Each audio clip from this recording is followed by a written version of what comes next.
어느 자매님의 고백입니다. 너무 힘이 들었습니다. 일주일 동안 잠을 자지 못했습니다.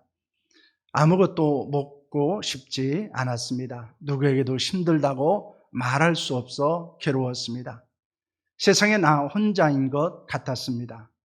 길을 걷다가도 눈물이 났습니다. 또다시 우울감이 찾아올까 봐 두려웠습니다. 수치와 조롱이 무서웠습니다. 내 안에 걱정과 근심이 너무 많았습니다.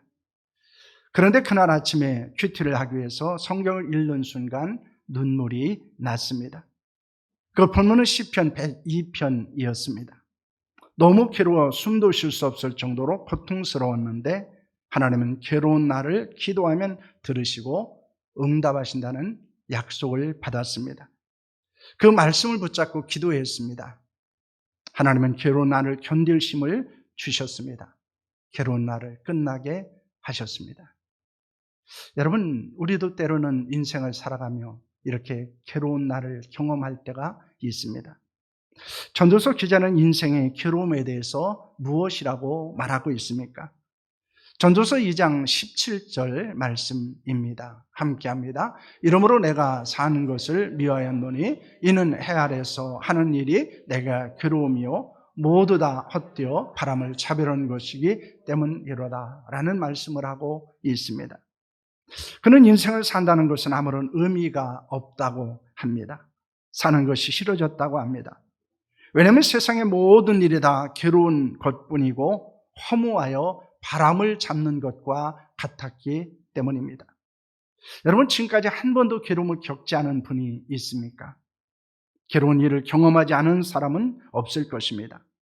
지금 이 자리에 있는 사랑하는 성도 중에서도 괴로운 일을 만나고 괴로운 날을 보내는 분들도 있습니다. 하루하루가 사는 것이 고통입니다. 고난입니다. 하나님을 위해서 차라리 나를 빨리 불러달라고, 하나님 나를 때로는 죽여달라고, 때로는 하나님 앞에 기도한 적도 있습니다. 우리는 괴로운 날을 만날 수 있습니다. 괴로운 일을 겪을 수 있습니다.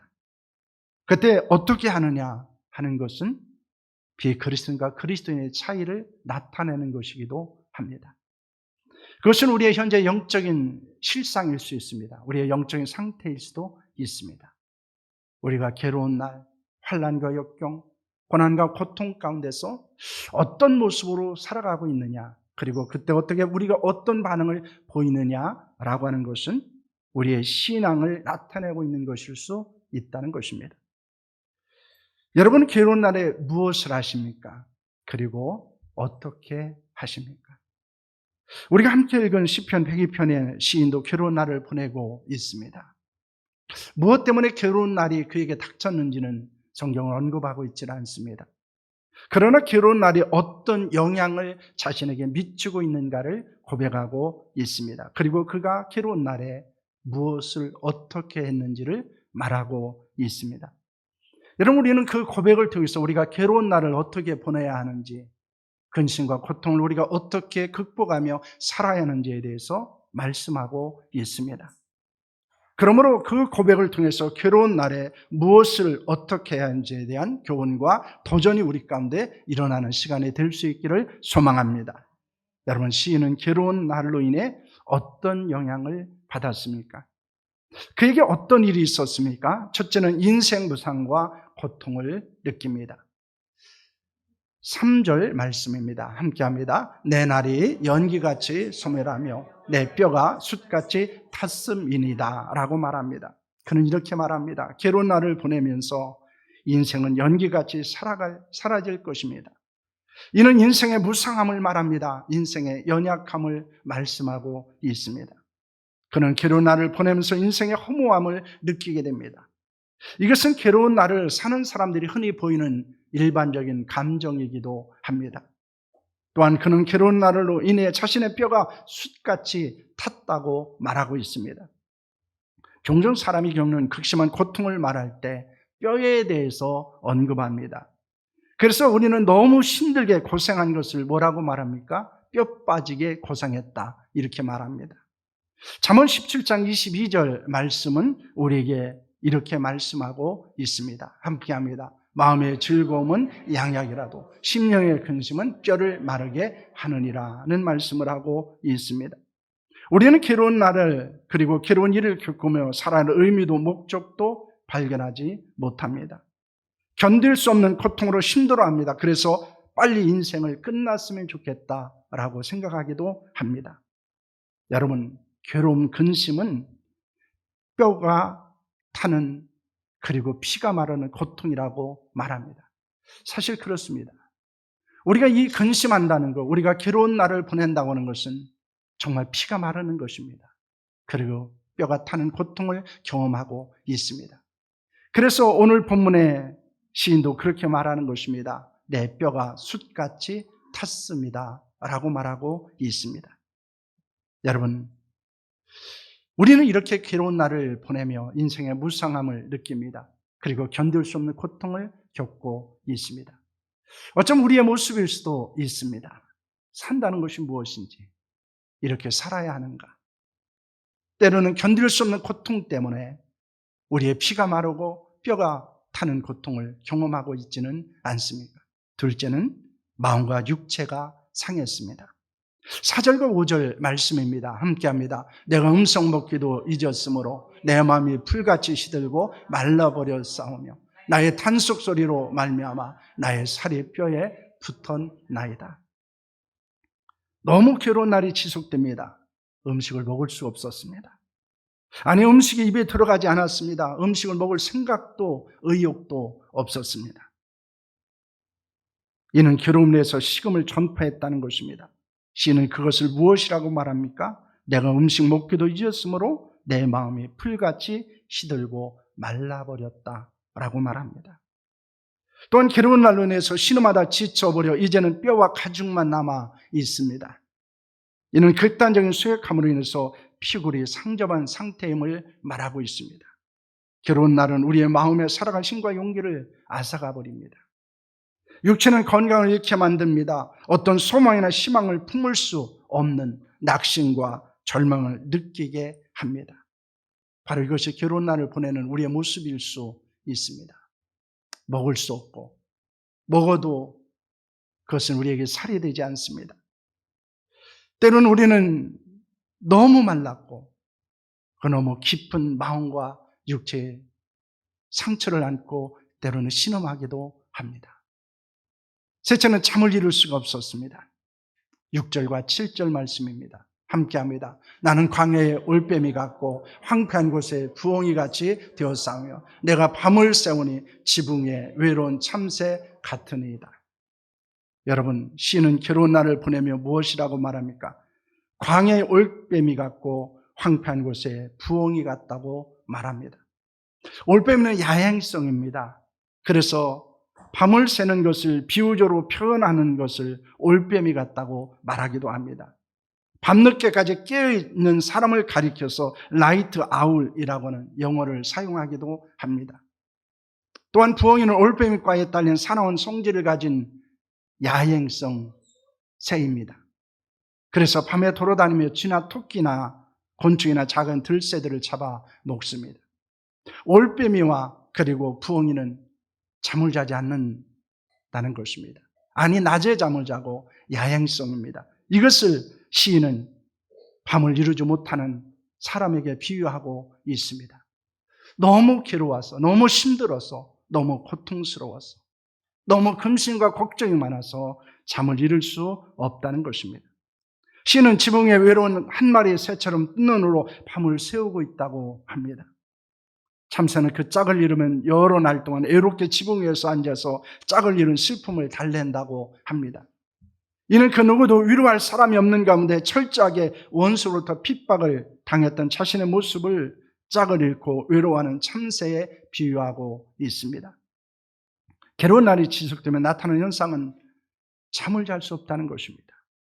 생각이 꼬리를 물고 그 꼬리에 또 꼬리를 뭅니다. 뜬 눈으로 밤을 새우기도 합니다. 함께 밤을 지내며 나눌 사람도 없습니다.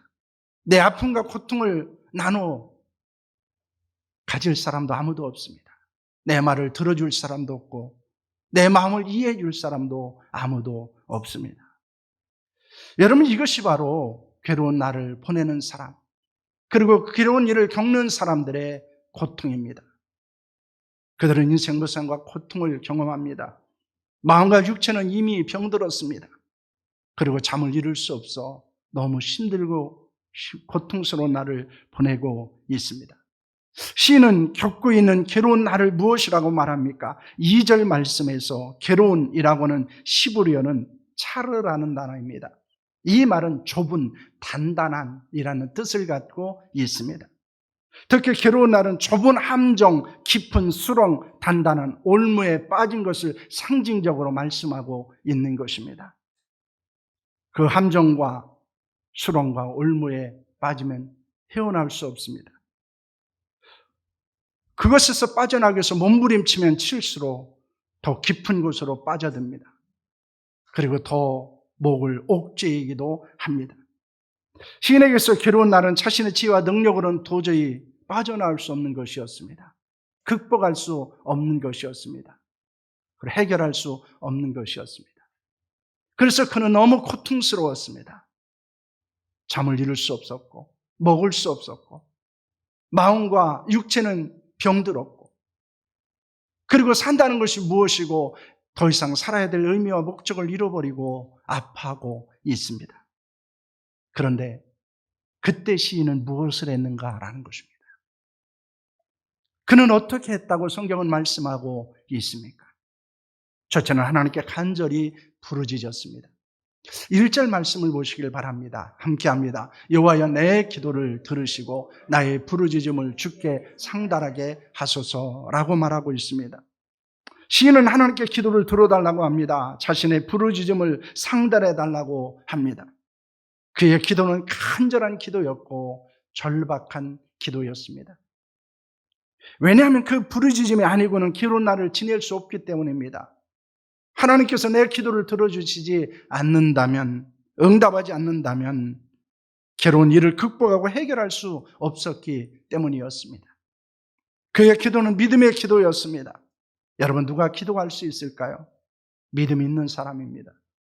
어떤 기도가 응답을 받을 수 있습니까? 믿음의 기도입니다. 그래서 마가복음 11장 24절은 이렇게 말씀합니다. 함께합니다. 그러므로 내가 너에게 말하노니 무엇인지 기도하고 구하는 것은 받은 줄로 믿으라. 그러면 너에게 그대로 되리라. 아멘.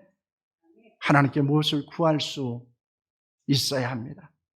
그리고 받은 것으로 믿어야 합니다. 그러면 믿음의 기도가 반드시 이루어지는 줄로 믿습니다. 우리에게 기도할 수 있는 믿음이 있기를 원합니다. 믿음으로 기도하고 응답받을 수 있기를 축원합니다. 하나님의 사람들은 위기의 상황이나 환경에 처하면 하나님께 부르짖었습니다. 그것이 하나님의 사람들의 모습이었습니다. 세상 사람들은 낙심합니다. 절망합니다. 원망합니다. 세상을 포기하기도 합니다.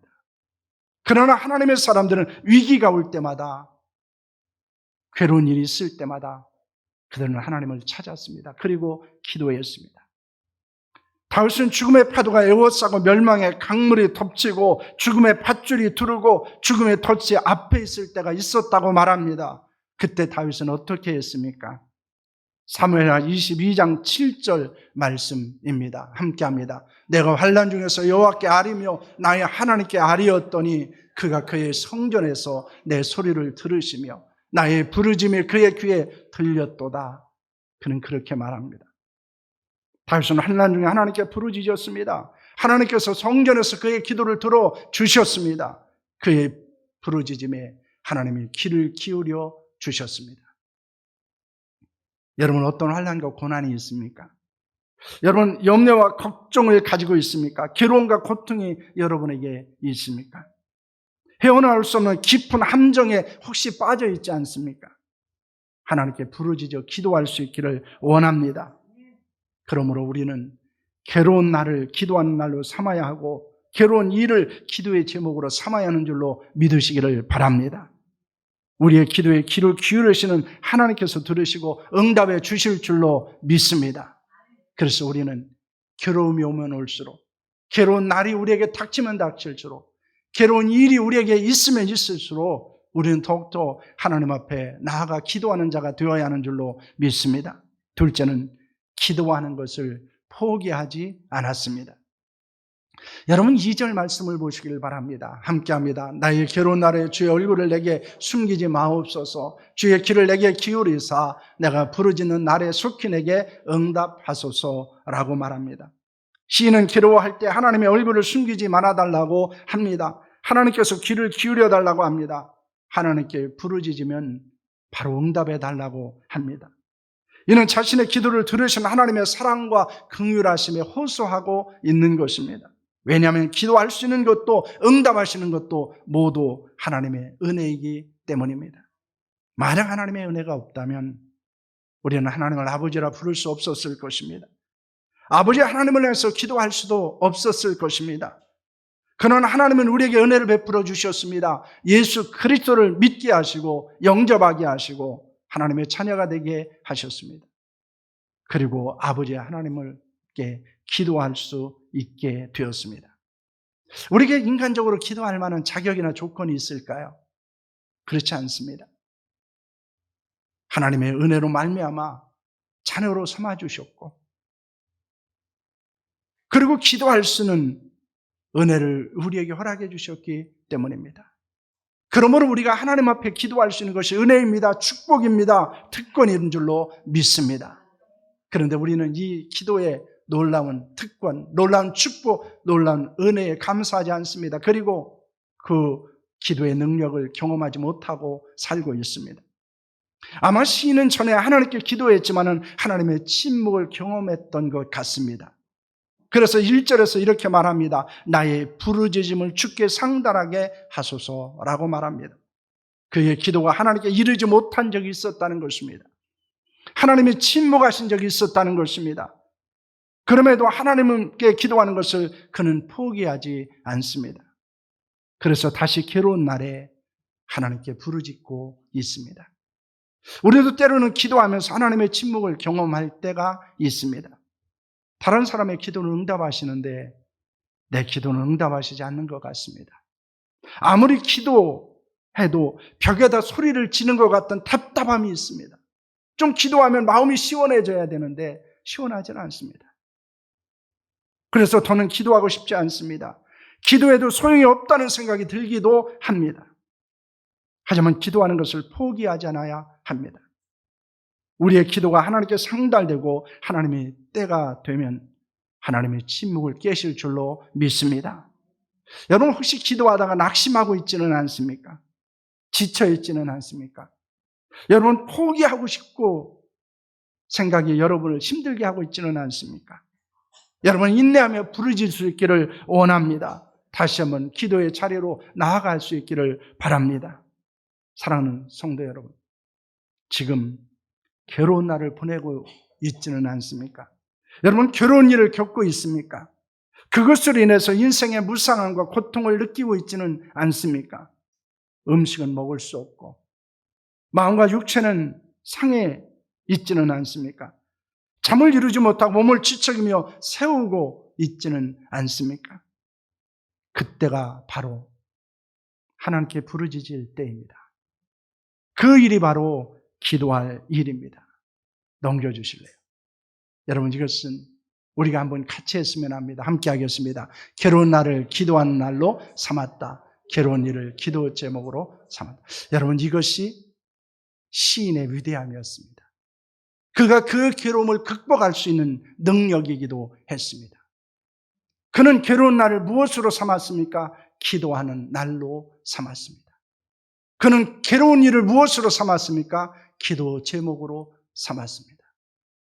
여러분 이것이 그가 이 고통 가운데서 고난 가운데서 괴로움 가운데서 낙심하거나 절망하지 않고 이길 수 있는 힘이었습니다. 여러분 우리도 마찬가지입니다. 우리도 마찬가지입니다. 우리도 괴로운 날을 기도하는 날로 삼아야 합니다. 염려하고 걱정하며 밤을 지새울 것이 아니라 기도하며 밤을 지새워야 합니다. 괴로운 일을 만날 때 낙심하고 절망할 것이 아니고 오히려 그것을 기도 제목으로 삼아 하나님께 부르짖어야 하는 줄로 믿습니다. 하나님의 우리의 기도를 들으시고 응답하신다는 사실을 믿으시기를 바랍니다. 하나님의 얼굴을 구하셨으면 합니다. 간절하고 절박한 기도를 하나님 앞에 드리셨으면 합니다. 포기하지 말고 다시 기도하기 위해서 여러분 무릎을 꿇을 수 있기를 바랍니다.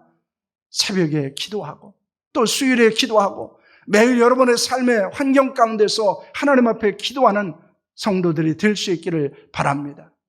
괴로우면 괴로울수록, 힘들면 힘들수록, 아프면 아플수록 더욱더 하나님 앞에 무릎 꿇고 기도하는 하나님의 사람이 될 수 있기를 바랍니다. 그래서 인생의 가치와 의미가 회복되었으면 합니다. 마음과 육체가 회복되기를 원합니다. 단잠을 이루고 하나님의 살아 역사하심을 경험하고 증거하는 자로 살아갈 수 있기를 바랍니다. 여러분에게 어떤 괴로움이 있는지는 모릅니다. 그러나 하나님은 우리의 괴로움 가운데 그리고 그 괴로움을 안고 기도할 때 하나님의 놀라운 역사가 일어나는 줄로 믿으시기를 바랍니다. 괴로운 날을 기도의 날로 삼고 괴로운 일을 기도 제목으로 삼으며 하나님 앞에 기도하고 응답받는 자로 살아갈 수 있기를 바랍니다.